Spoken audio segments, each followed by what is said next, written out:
ancient Egypt, life was good. But it was also fraught with inexplicable danger.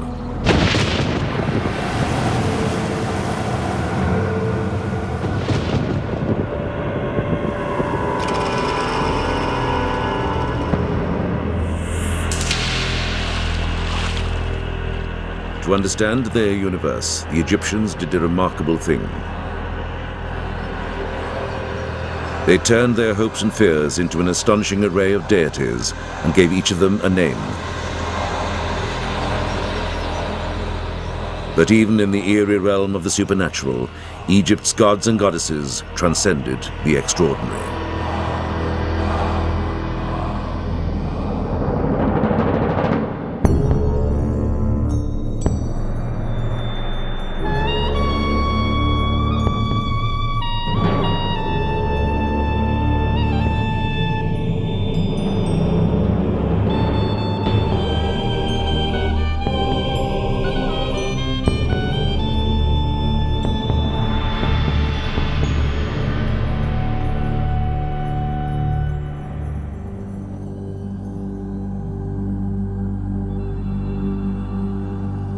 In Egypt, gods were plentiful, but they were also as complex and mysterious as the civilization that spawned them.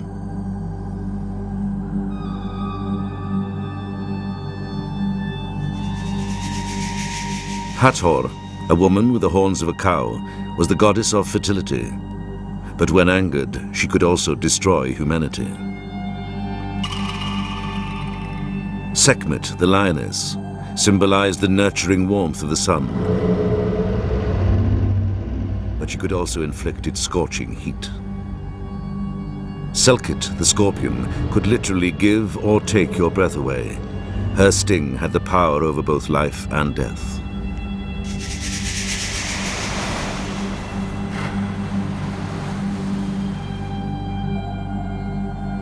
The duality of the gods stemmed from an observation gleaned over thousands of years. The universe had both a good side and a bad. It had to be constantly checked and kept in balance. To maintain this delicate equilibrium, the Egyptians sought the help of the gods. Gods born at the beginning of time.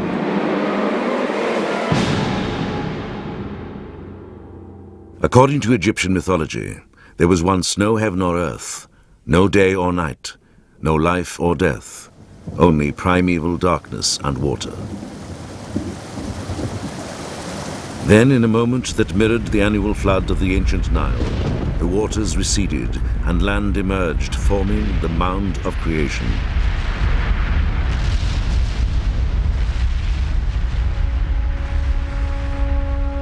From there, the creator, Ra, the sun god, rose for the first time, casting his radiant light on the world.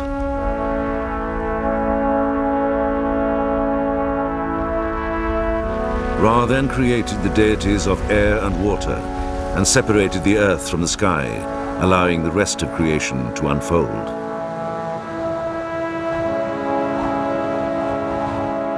While a myth to explain creation is not unique, the Egyptian version was. To them, creation was not a single, isolated event, but an ongoing cycle of renewal to be repeated daily with the rising of the sun.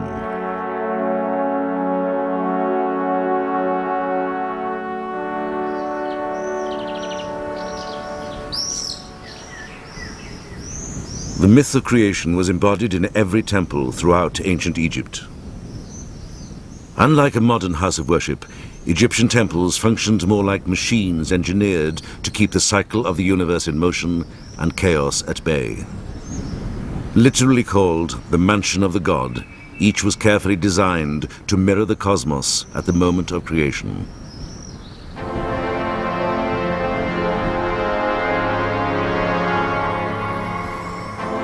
Two large towers, called pylons, flanked the entrance. Designed to represent the horizon, they were aligned so that the sun rose between them. To ward off evil, the pylons were decorated with recurring images of the pharaoh overpowering his enemies. Inside, bathed in the life-giving rays of the sun, was the courtyard. This was as far into the temple as ordinary people could go.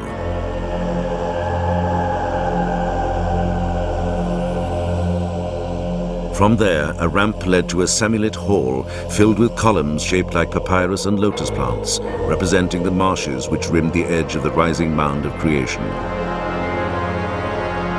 Their buds and flowers evoke the fertility of creation about to unfold. Beyond lay the inner sanctum, where the statue of the god was the focus of a sacred ritual.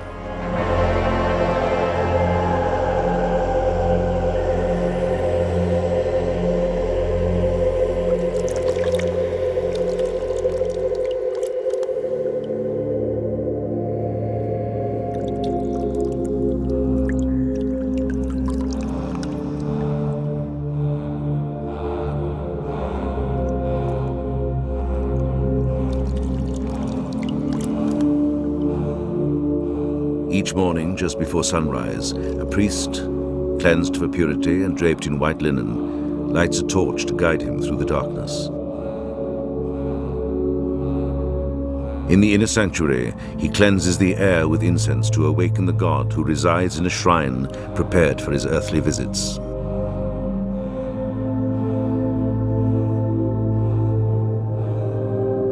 The priest identifies himself to the god. Only the king, a god himself, can stand in the presence of the deity unless he delegates his authority to a chosen one. "It is the king who sends me," says the priest. Then the shrine is opened, the god is unveiled, and the moment of creation is reenacted once again as it was in the beginning of time.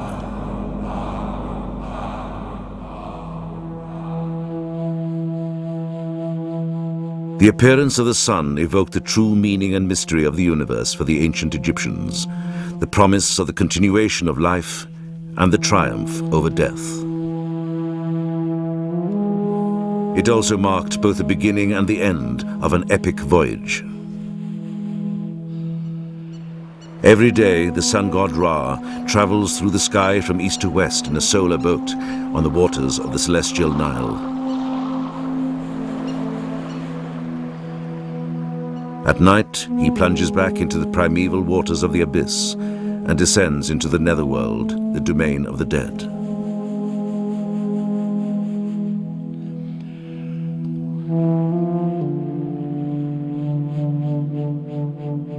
The cycle must be completed for Ra to be reborn.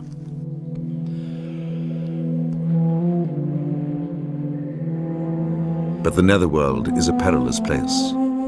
Waiting to consume the god was a host of horrible demons. The worst was a creature named Apep.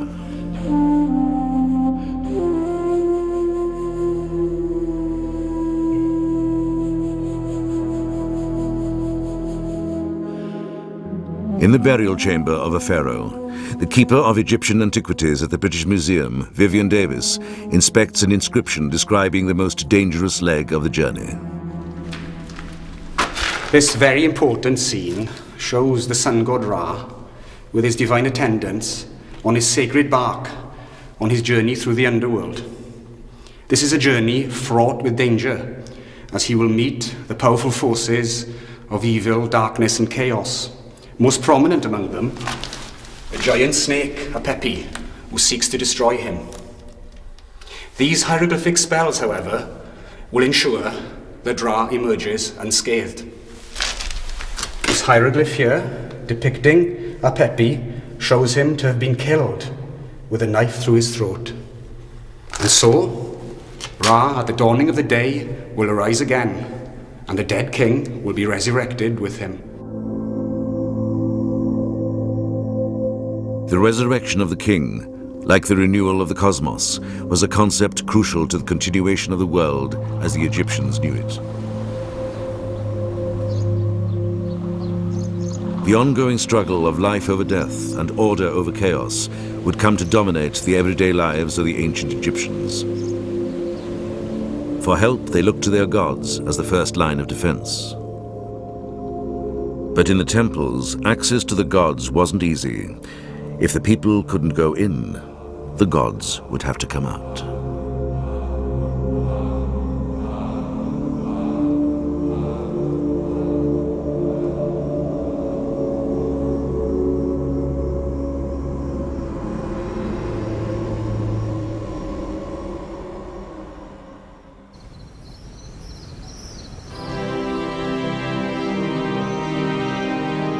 In the ancient capital of Thebes on the east bank of the Nile, the great temples at Karnak and Luxor stand testament to the power of the gods.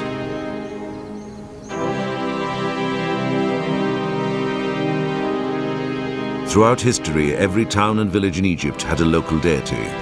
In Thebes, it was the god Amun-Ra. If the town produced a line of pharaohs, the prominence of the god rose. And so it was in Thebes. Beginning in the New Kingdom around 1550 BC, Amun-Ra reigned as the king of all the gods of Egypt. His cult statue resided in the main temple of the state, the magnificent shrine at Karnak, the largest in the world.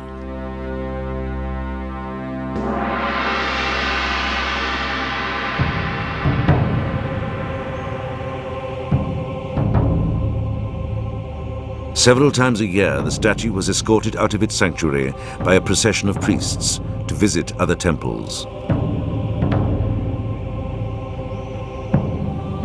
One was a small temple on the west bank of the Nile at Medinet Habu.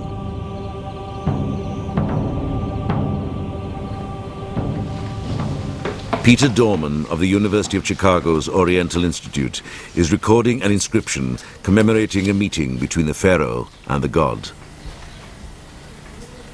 The temple was a very special place.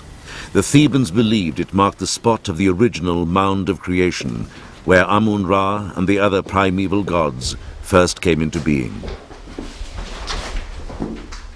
This is one of the sanctuaries where the statue of the god Amun would have been brought at the culmination of the festival procession in order to receive offerings made to the statue by the king himself. And on the wall of this sanctuary we have an image of exactly the kind of offerings that would be made. Now the figures on this relief have been hacked up during the medieval period for superstitious reasons. But aside from the hacking, we can see very clearly the figure of the king on the right and the figure of the god Amun on the left, seated on his throne, and between them an enormous pile of offerings consisting of jars of perfumed oils, cuts of meat, different types of loaves of bread, vegetables. Below, a slaughtered carcass of a cow. The king, of course, is the representative of mankind, and by offering the fruits of the earth to the god, enabled the god to reciprocate by offering important things back to the king, such as eternity as kingship, and the years of eternity upon the throne. And in this fashion, the offering would reconfirm the creation of the world for another year.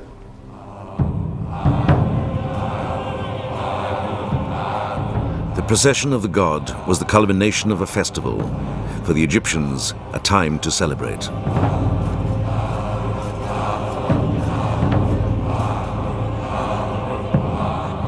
Borne aloft in a ceremonial boat, the statue of Amun-Ra was carried down the avenue of sphinxes to the temple of Luxor. Too holy an image to be viewed, the statue of Amun-Ra was concealed by a shroud. Along the way, specially built chapels filled with offerings provided rest stops for the god and the priests, while vendors lined the route supplying food to the masses.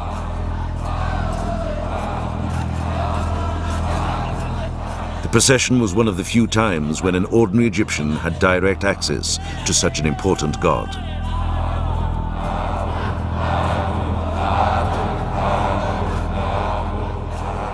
Communication came in the guise of an oracle. As the procession drew near, a petitioner would dash in front of the boat and call out a simple yes or no question to the god. Will an unpopular foreman be removed from the job? Will a loved one return from a journey safely? Should I buy this cow? A step forward signified yes. A step backward meant no.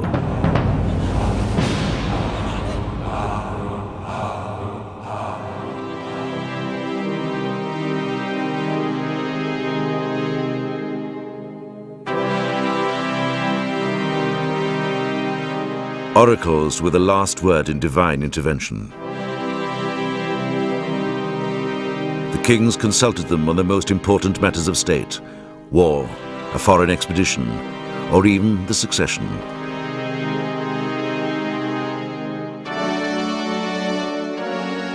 But no one used them to greater advantage than Hatshepsut, the queen who would be king. Hatshepsut was the half-sister and wife of King Thutmose II. When he died, his son, Thutmose III, was too young to rule, so Hatshepsut became the acting ruler.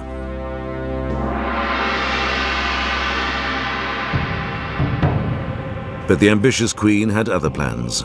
She donned the trappings of kingship and had herself crowned pharaoh. Stone blocks from the dismantled Red Chapel at Karnak, one of the rest stops of Amun-Ra during processions, document the event. These blocks show the important gods of Egypt crowning Hatshepsut as king. Interestingly enough, the hieroglyphs that accompany the scenes sometimes refer to her as a woman and sometimes as a man. But the figures always show her as a man. Take this scene here. She's being crowned by the god Amun-Ra with the goddess Hathor in attendance. She is wearing the usual royal attire, in this case the Atef crown, the royal beard and the shendid kilt. But you can see that her body is that of a male. This was very important for her, because the king of Egypt, the ruler of Egypt, always had to be a man. To sanction this extraordinary move, Hatshepsut seized the moment. During a public outing, the god Amun-Ra stopped before her and pronounced via an oracle that she was the rightful king.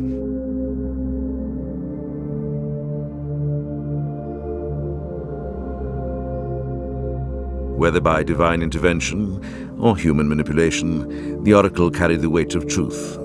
What was good for the gods was good for Egypt.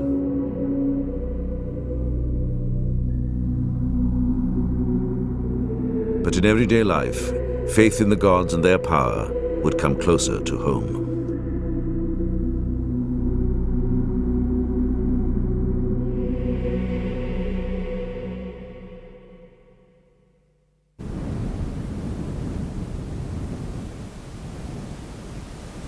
"1,400 years before the birth of Christ, this desert village, now called Deir el-Medina, was the home of the craftsmen who built the tombs in the Valley of the Kings.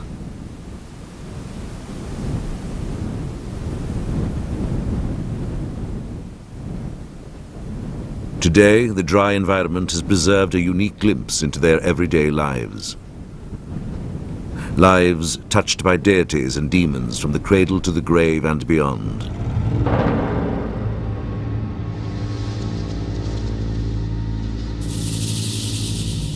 The greatest threat to life came at birth.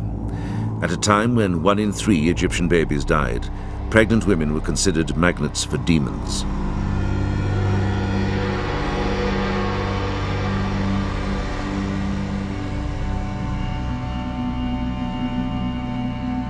Giving birth was a joyful event, but like the creation of the world itself, it was surrounded by danger.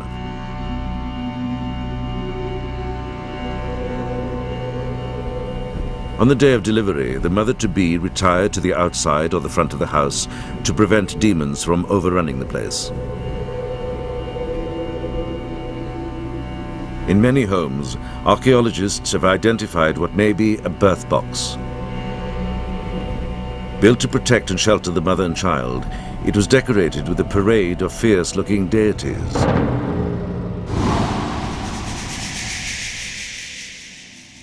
The goddess Tawaret had the body of a pregnant hippopotamus, the tail of a crocodile, and often wielded a knife.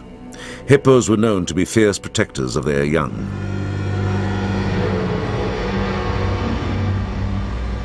The god Bes was a bow-legged dwarf with the mane of a lion and a protruding tongue, a gesture meant to intimidate enemies.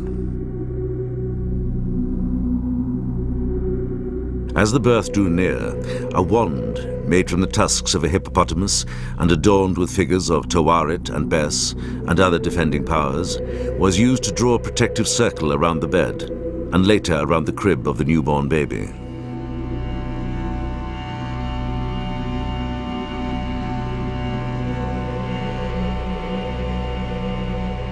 Assisted by two midwives representing the Great Mother Isis and her sister Nephthys, the mother squatted on special birth bricks or stools while spells were recited invoking the gods for a safe and speedy delivery.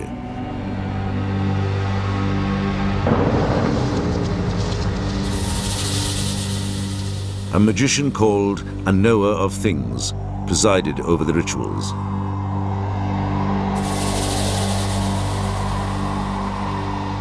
By donning a mask, he or she became the conduit for the deity Beset, the female form of Bes, often depicted holding a bronze snake in each hand.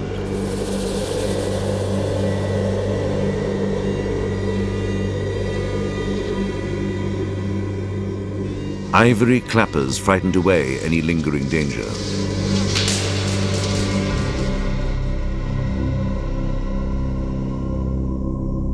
The Egyptians maintained a belief that the perils of this life could be overcome by invoking gods who had overcome their own hardships, especially Isis and Osiris.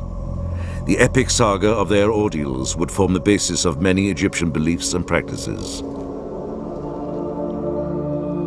According to the myth of creation, Osiris, the great-grandson of the creator Ra, inherited the right to be king, but his brother Seth was jealous. To gain the throne for himself, he lured Osiris into a coffin, slammed it shut, and threw it into the river. Isis, Osiris's wife and sister, went in search of a dead husband. When she found him, she used her magical powers to bring him back to life. But Seth was undaunted. Resorting to butchery, he chopped his brother up and again hurled him into the river. Isis recovered enough pieces to conceive a son. Osiris then descended into the underworld to become king of the dead, while Isis hid in the marshes to protect her newborn child, Horus, the rightful heir.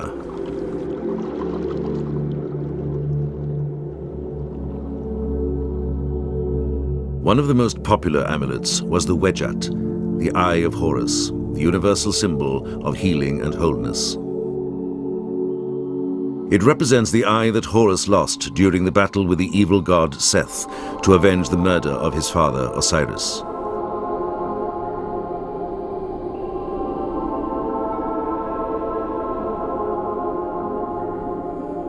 Amulets were common to ward off evil and promote good luck. The Ankh, the hieroglyph meaning life, was a powerful symbol of protection.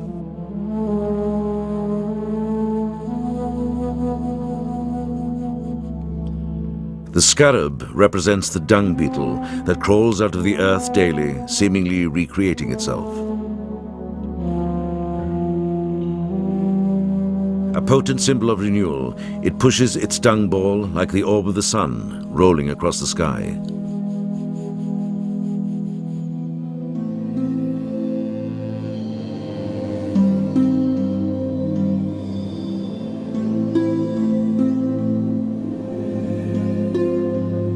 Amulets could also be spells written on a piece of papyrus worn around the neck.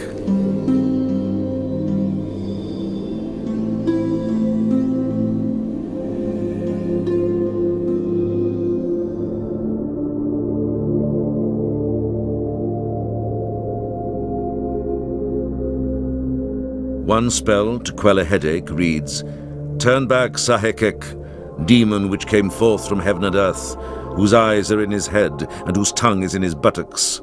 He feeds on filth. I know the name of your mother, I know the name of your father. Stay away from me."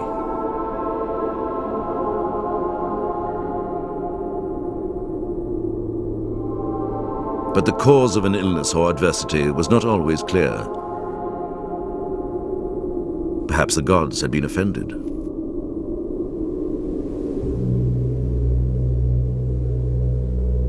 To uncover themselves, shrines to the gods were maintained in each house.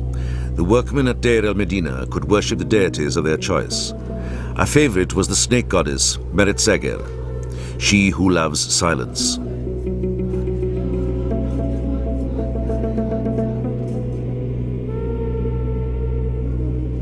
To make sure their pleas were heard, ears were carved on offering tablets made of stone.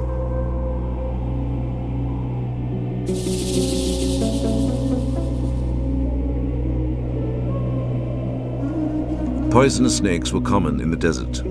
On the theory that what could harm you could also be used to help you, the Egyptians deified the spirits of dangerous animals and invoked their help and protection.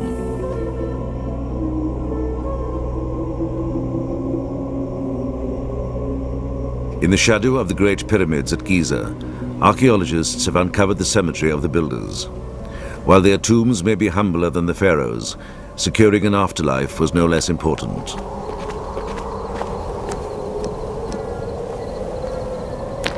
In one, Zahi Hawass, the director of the Giza Plateau, has found a curse left by an artisan named Peteti. This tomb is for one of the artisans who worked in building the pyramids since 4,600 years ago. As we see, his name was Peti. He built his tomb, what's left over of building the pyramids. He saved maybe big piece of limestone like that, and he wrote in this big limestone block a very interesting inscription, a curse inscription. Listen what he's saying here. He said, from the left, listen all of you, I never did anything wrong in my life. This is why the gods likes me. If anyone will disturb my tomb, he will be eaten by the crocodile, the hippo, and the lion. His wife in the other side left the same inscription, but she added more hair and the scorpion and the snakes. And this is to show that women only in the past take revenge more than men. The dead could be spiteful, but they could also be powerful allies. Because demons and deities resided in the underworld, villagers set up household shrines and made offerings to their ancestors.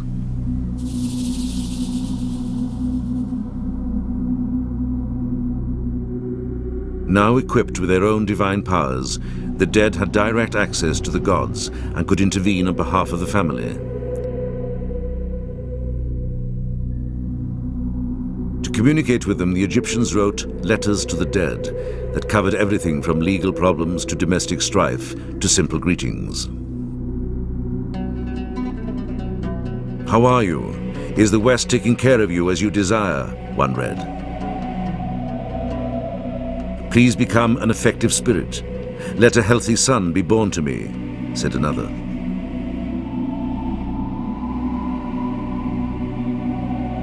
But not all ancestors were willing to intercede. Those who may have been slighted in death or bore a grudge in life could come back to haunt the family.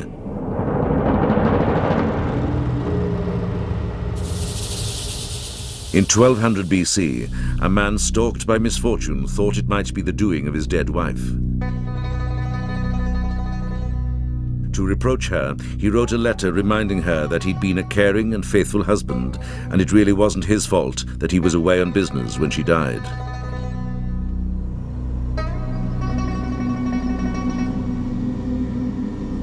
Whether she was guilty or not remains to be seen. Identifying malevolent spirits and pernicious demons was tricky business at best.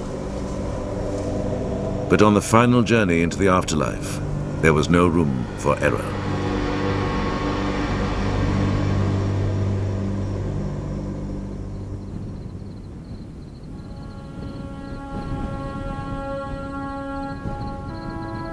When the Great Pyramid was built around 2580 BC, it was a vehicle for the pharaoh to achieve immortality. The son of the sun god Ra, there was little doubt he would go to heaven.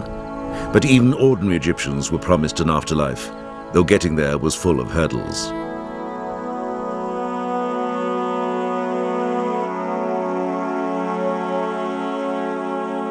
The secret of immortality lay in the myth of resurrection. In it, the sun god Ra descends into the underworld to join Osiris, the god of the dead, then reappears at sunrise, reborn.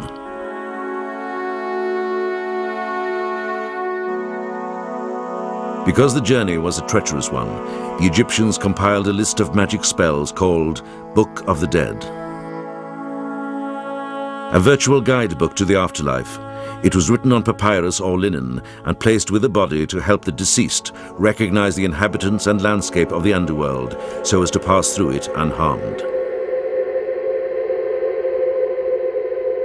In it there are spells to help the deceased remember his name. A soul without a name vanishes from existence.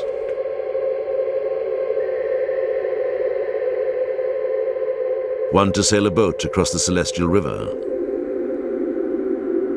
To guide him through the proper responses on the day of judgment. To reunite a corpse with its human-headed soul. But in order to attain bliss in the Egyptian version of heaven, the field of reeds, the dead must first travel from west to east through the underworld, passing through many gates. Each gate was guarded by a demon who devoured the souls of those destined to die. The key to disarming them was to know their secret names. The eavesdropper, the barker, the bloodsucker, and the raging one with hippopotamus face. But the deceased were not the only visitors to the realm of the dead. At night, sleepers and dreamers also descended into the underworld to commune with the gods. A dream was believed to be a revelation of truth, and its symbolism, though not always clear, was an omen of good or bad. To find out which, the Egyptians consulted specialists who were gifted at interpreting dreams. One celebrated scribe at Deir el-Medina, named Kenher-Kopshef, owned his own Book of Dreams. The only one ever discovered, it contains reams of ready-made interpretations.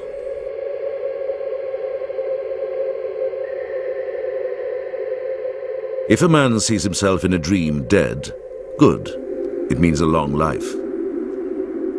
If a man sees himself in a dream his bed catching fire, bad, it means driving away his wife. If a man sees himself in a dream drinking warm beer, bad, it means suffering.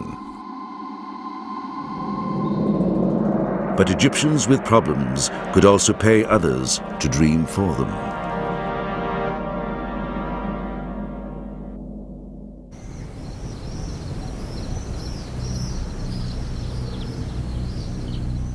By 300 BC, dreams were an industry in ancient Egypt, and interpreting them, big business. Not far from the pyramids at Saqqara, outside modern Cairo, a priest named Hor left a remarkable record of his career. In great demand for the accuracy of his interpretations, he documented his success on potsherds, a collection of 65 texts dating back to 147 BC. In one, he records his own series of dreams about the foreman of a labor gang and a ghost at the temples where he worked.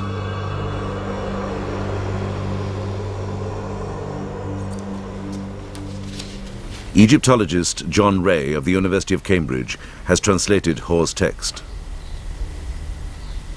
The priest, Hor of Sebennytos, had two dreams on one particular night. One of them was quite humorous and the other was much more serious. In the first one, he dreamt he was going down the avenue that runs across the site where he worked. And it's a moonlit night, and he's surrounded by tombs, and in the middle of the avenue, he sees a ghost.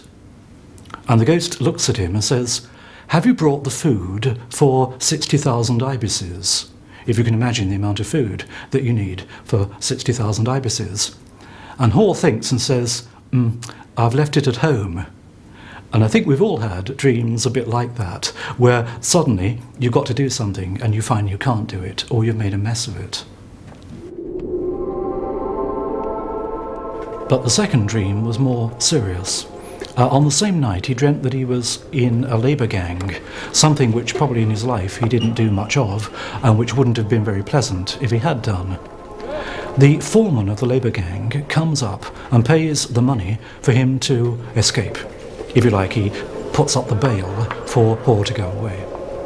And Hor goes back to his hometown. But the people on the labour gang chase after him. They won't let him go. And he's surrounded by them and looks up, and there is the foreman of the labour gang, the one who paid his money. And the foreman says, "You are in serious trouble. I am not a foreman, I am a god. I told you before, do not worship any god except me." And Hor says, "I will not do it again." Hor interpreted the dreams to mean he was to go to Saqqara and dedicate himself to the cult of the ibis-headed god, Thoth. By night, he was paid to dream. By day, he worked as a scribe, recording the temple's activities. Later, Hor would play a key role in uncovering a scandal that would rock the cult.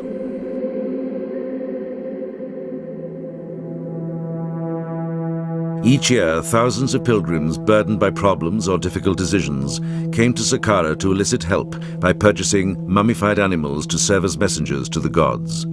The animals represented deities held sacred by the Egyptians.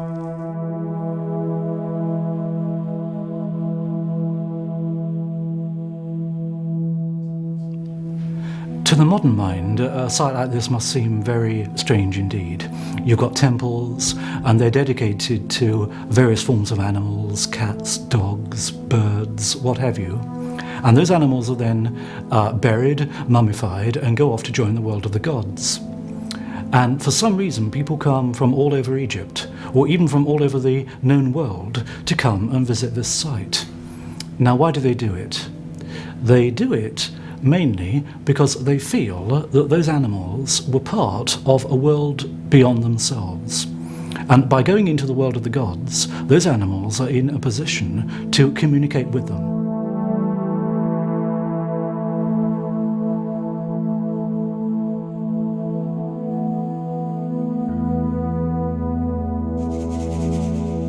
Thoth was the god of knowledge and writing.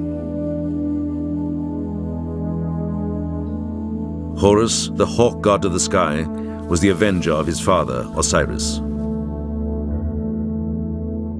While most of the great temples of Egypt remained off-limits, animal cults were readily accessible to the masses.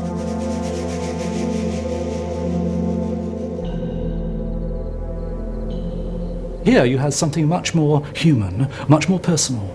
Here you had gods who were interested in the world of the little man, who could actually help him to sort out his problems. Now, in the modern world, the nearest example of that would be personal therapy.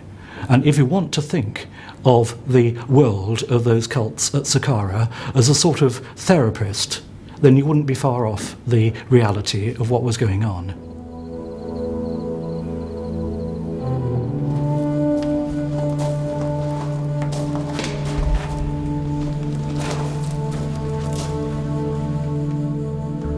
Below the cult temples, a series of catacombs are jammed with jars containing the mummies of the animals sacrificed to the gods.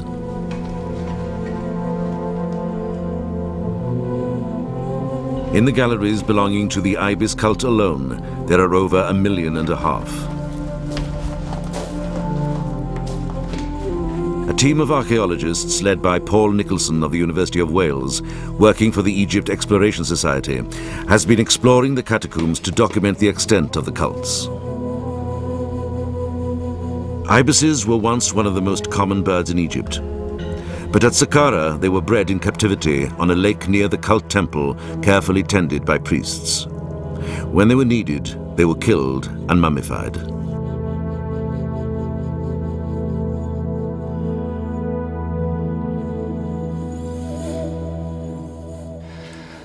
What happened to the dead birds would be that they would be taken from the lake and wrapped in linen bandages, traces of which can still be seen here. and in some cases they may have been eviscerated, in others they may have just been desiccated or dipped into bitumen. Whatever the method, they would then be wrapped in bandages.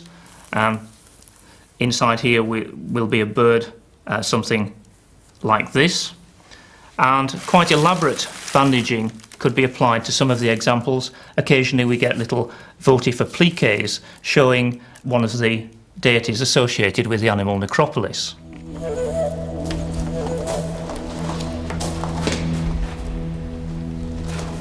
The sheer magnitude of the mummies at Saqqara suggests an industry ripe for corruption. Even so, Paul Nicholson was hardly prepared for what he found in the catacombs of the cult of Horus.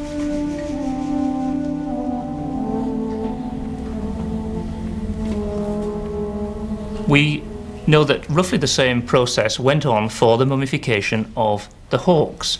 But since birds of prey are much more difficult to breed in captivity than ibis, we often find that rather than the mummy packets containing a genuine hawk or other bird of prey, what we actually have are parts of ibis or sticks or occasionally part of a falcon wrapped to look like the complete mummy of the god. And it's those substitute mummies which often occur in the vessels rather than the genuine item. In 172 BC, the scandal broke. According to Hor, who recorded the event, 6 priests, 3 from the cult of the hawk, 3 from the ibis cult, were tried and convicted of swindling pilgrims by selling them fake mummies. The outcome was a series of regulations and routine inspections to prevent further abuse.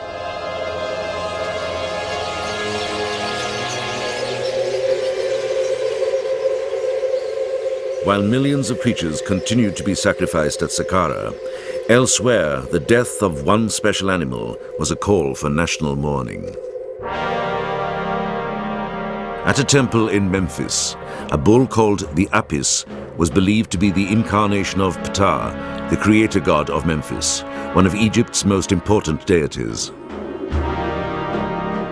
In death, it was afforded all the rituals of a king, beginning with the process of mummification.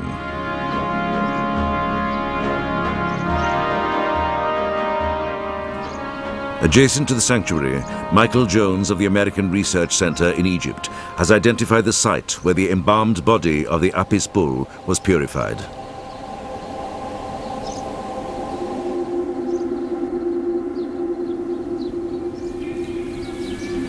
This magnificent lion bed is made of alabaster, a stone which was associated in the ancient Egyptians' minds with purity and cleanliness, which suggests that the actual dirty work that prepared the bull's body for mummification was done elsewhere, in another building somewhere else, and that this would have been used for the ritual purifications which were the final stage, preparing the bull's mummy for its burial in the Serapeum at Saqqara. The priests would have brought the completed mummy on a wooden carrying frame, placed it on the top of this lion bed within the riveted surface that you can see on the top, poured libations of water over the mummy, and then those would have been allowed to flow out through this spout at the end of the bed. And because they were so powerfully charged with the power of the god's mummy, they would have then been collected in this basin, not allowed just to flow away anywhere, but collected in the basin, whose enormous size gives some idea of the quantity of liquids needed for this ritual purification process. After embalming, the sacred bull was carried to Saqqara for burial in the extraordinary catacombs known as the Serapeum.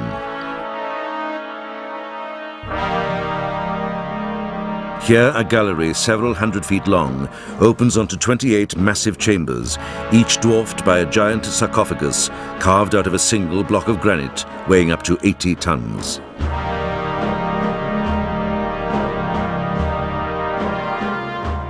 For 2,000 years, Apis bulls had been enshrined in the Serapeum, some in stone, the earliest in wooden coffins, dating back to the 18th dynasty when Egypt was in its glory.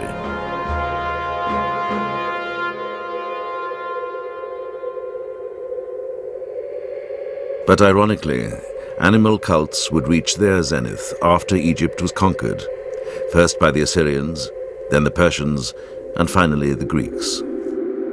Egyptologists now suspect their rise in popularity was the direct result of an identity crisis.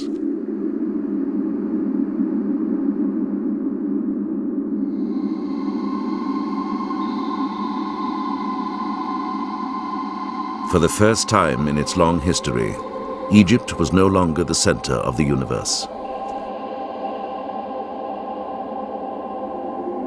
Under the sway of a new imperial power, the very essence of the world's most enduring civilization was slipping away. In the midst of the turmoil, the Egyptians fell back on the only thing that was truly their own, their mysterious religion.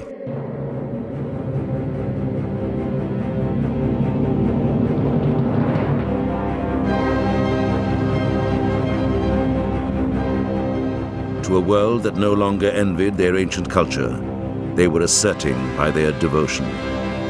These are our deities and demons, our gods. They are who we are. They are what set us apart. For 3,000 years, they are what made us Egyptians.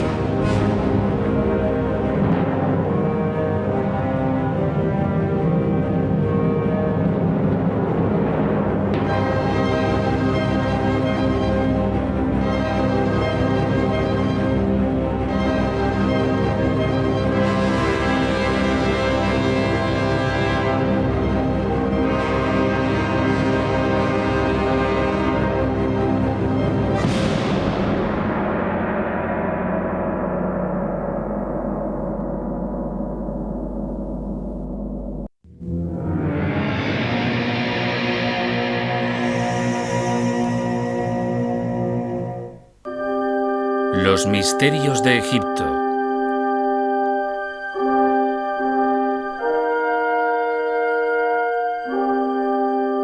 El renacimiento de Isis. Durante milenios, la gente ha buscado las fuentes del Nilo, el río más largo del mundo. Para los antiguos egipcios, el río era sagrado y su fuente un lugar de gran valor espiritual. Tradicionalmente, muchos creían que estaba aquí, en la primera catarata, donde la